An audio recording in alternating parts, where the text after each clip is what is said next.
नाज़रीन करमपुर में आम ख़बर है जेका से शेयर कयूं पिया। करमपुर भरिसां करमपुर थाने की हद में हथियारबंद टोले पारां फ़खुर राइस मिल वटि हथियारनि के ज़ोर ते ट्रक के अगु ॾेई ख़ैबर पख्तूनख्वा सूबे वासी ट्रक ड्राइवर मोहम्मद सुमेर खान पठान के अगवा करे कच्चे तरफ़ खणी फरार थी विया आहिनि। पुलिस वाक़े वारे हंधि पहुती इलाइक़े खे कड़ो चाढ़े सर्च ऑपरेशन शुरू करे ॾिनी। पुलिस जो घेरो तोड़े हथियारबंद अंधेरे जो फ़ाइदो वठी मुगी के खणी कच्चे तरफ़ फरार थी विया आहिनि।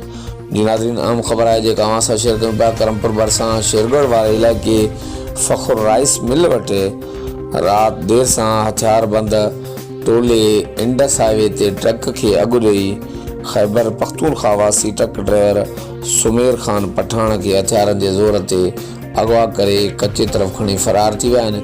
इतला जे हद की पुलिस वाक़े वारे हंधि पहुती जल्द वाक़े जो केस दाख़िल न थी सघियो। पुलिस हथियारबंदनि जे पोयां वियल आहे। हर वक़्तु आगाहण लाइ ॾिसंदा रहो JTN वेब न्यूज़ करमपुर।